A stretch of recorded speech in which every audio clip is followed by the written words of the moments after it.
এই দেখো পিছনটা কি সুন্দর হয়েছে, আর ধোসাটা হয়ে গেছে, তুলে নেব। নমস্কার দিদিভাই দাদা ভাইরা, সাধনা রান্নাঘরে তোমাদের সবাইকে স্বাগত। আজকে আমি পনির মশলা ধোসা বানিয়ে তোমাদের সঙ্গে শেয়ার করব। পনির মশলা ধোসা বানানোর জন্য এখানে আমি বিউলির ডাল নিয়েছি, আর এখানে আমি নুনিয়া চাল নিয়েছি। এটা কিন্তু ঘরোয়া নুনিয়া চাল। আজকেই আমি সকালবেলা বিউলির ডাল আর নুনিয়া চালগুলোকে ভিজিয়ে রেখেছি। তাহলে আগে আমি বিউলির ডাল আর নুনিয়া চালগুলোকে পেস্ট করে নিয়ে আসবো। দিদিভাই দাদা ভাইরা, নুনিয়া চাল আর বিউলির ডালটাকে মিহি পেস্ট করে নিয়ে আসলাম।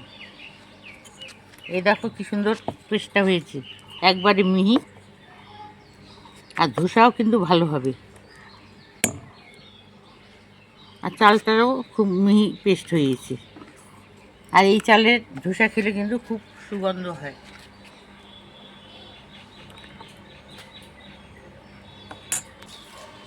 এখন আমি বিউলির ডাল আর নুনিয়া চালের পেস্টটা একসঙ্গে করে নেব।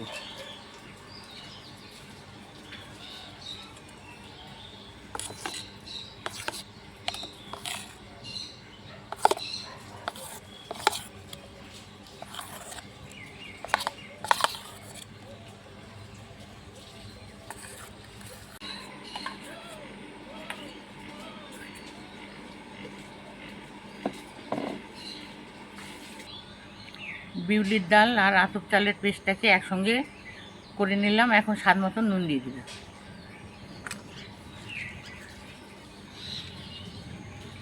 হাফ চামচ নুন দিয়ে দিব। সামান্য একটু লঙ্কার গুঁড়ো দিচ্ছি। এই লঙ্কার গুঁড়োটা দিলে কালারটা ভালো আসবে, তো দিয়ে দিব লঙ্কার গুঁড়ো।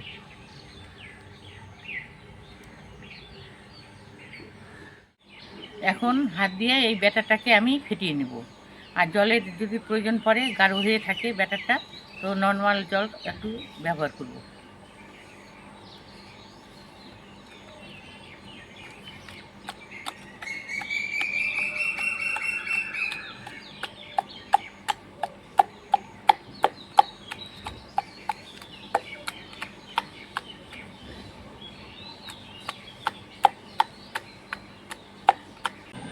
দিদিভাই দাদা ভাইরা, অনেকক্ষণ সময় নিয়ে ব্যাটারটাকে ফেটিয়ে নিলাম। আমার কোনো এখানে জলের প্রয়োজন পড়েনি, আর ব্যাটারটা না ঘন না পাতলা করেছি, আমি এই ঘনত্বটা রেখেছি।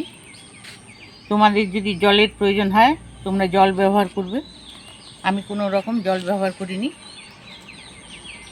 এখন ঢাকা দিয়ে 10 মিনিট সময় নিয়ে এটাকে রেখে দিব ব্যাটারটাকে।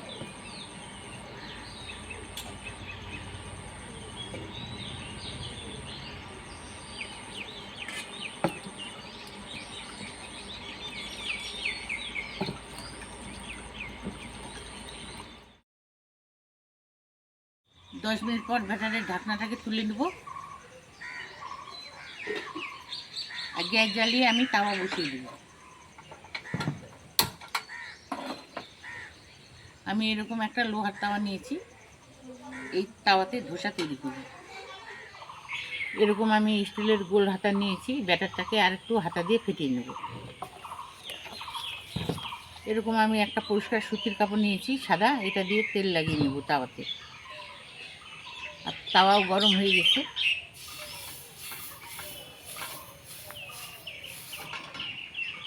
একটু জল ছিটিয়ে দিব,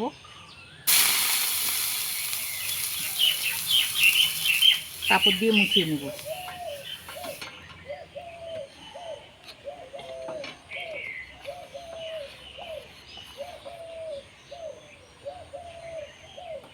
তাওয়াতে 1 হাতা ব্যাটার দিয়ে দিচ্ছি।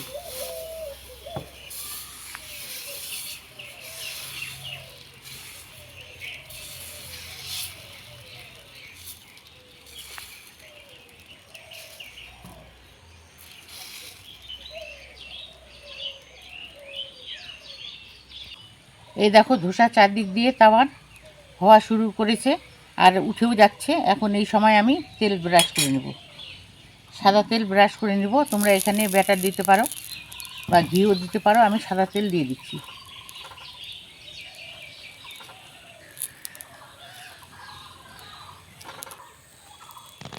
তেল লাগিয়ে কিছুক্ষণ হতে দিব। এই দেখো ধোসাটা চারদিক দিয়ে উঠতে শুরু করেছে আর ধোসাটাও হয়ে গেছে। এখন তুলে নেব।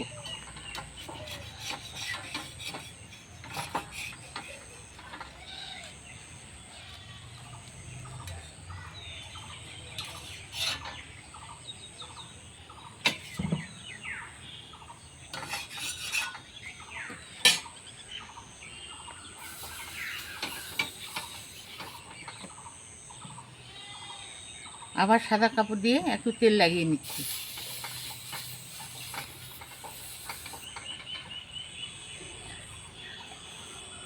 হাতা দিয়ে ব্যাটারটাকে ঘেটে দিব। এক হাতা ব্যাটার তাওয়াতে দিয়ে দিব।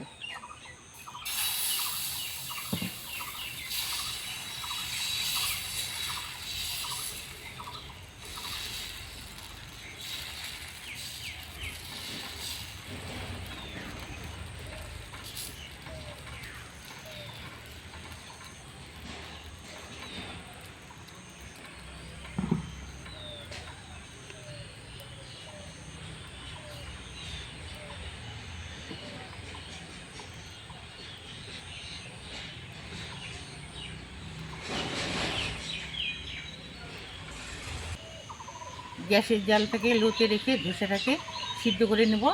আর এই দেখো তাওয়া চারদিক দিয়ে ছেড়ে দিয়েছে ধোসা। এখন তেল ব্রাশ করে নেব।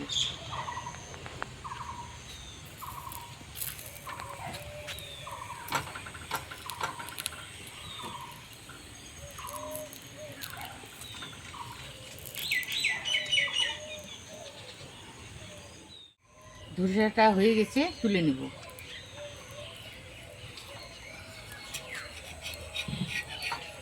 এই ধোসা বানানো কিন্তু খুবই সহজ, যে কেউ এই ধোসা বানিয়ে নিতে পারবে।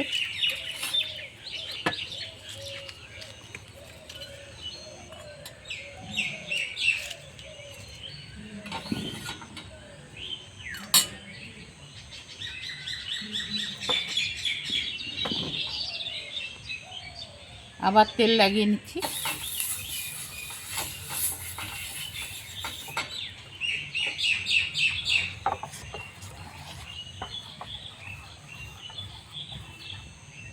এক হাতা ব্যাটার দিয়ে দিব।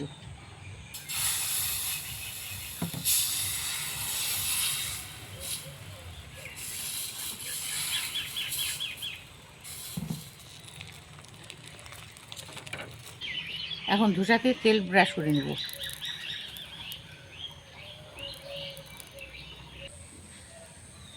এই দেখো পিছনটা কি সুন্দর হয়েছে, আর ধোসাটা হয়ে গেছে, তুলে নেব।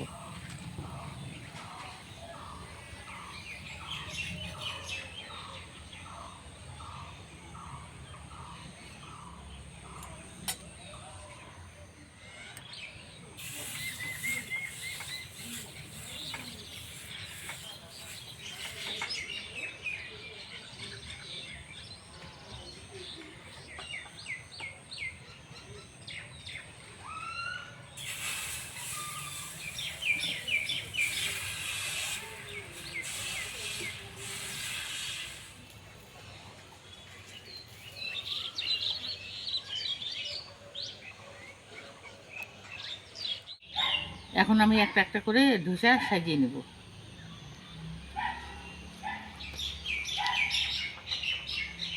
দিয়ে দেবো পেঁয়াজ কুচি,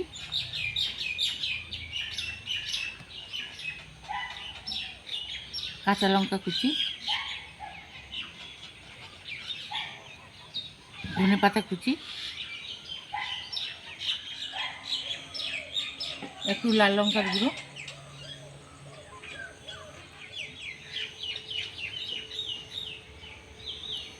সামান্য একটু লবণ,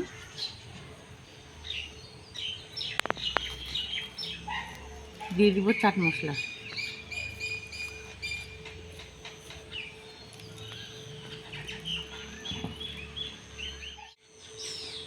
এখানে পনির নিয়েছি, গ্রেটারে আমি গ্রেট করে দেব।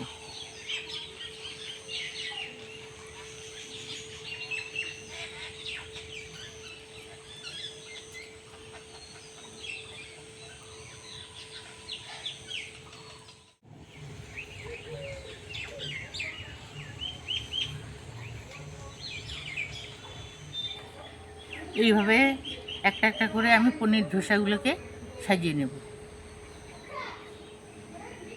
এই দেখো পনির ধোসাটাকে আমি কি সুন্দরভাবে সাজিয়ে নিলাম। বাকি ধোসাগুলোও এইভাবে সাজিয়ে নেব। দিয়ে দেবো পেঁয়াজ কুচি, লঙ্কা কুচি,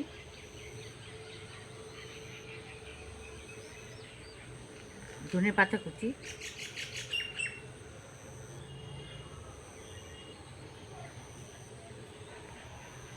লাল লঙ্কার গুঁড়ো,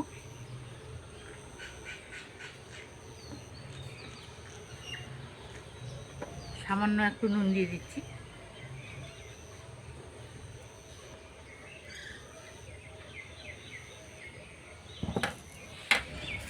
চাট মশলা,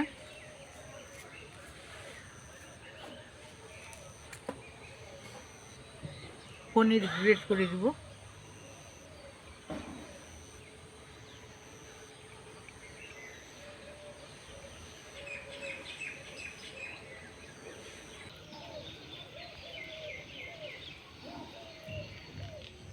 দিদিভাই দাদা ভাইরা ধোসাগুলোকে সাজিয়ে নিলাম।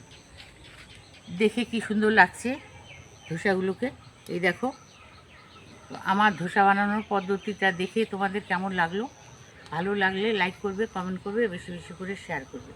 আমার চ্যানেলটাকে সাবস্ক্রাইব করে আমার পাশে থাকবে। আজকের জন্য এখানে শেষ করে দিচ্ছি। তোমরা ভালো থেকো, সুস্থ থেকো, আমিও ভালো থাকার সুস্থ থাকার চেষ্টা করব। আরও আসবো অন্য কোনো রান্না নিয়ে। টাটা।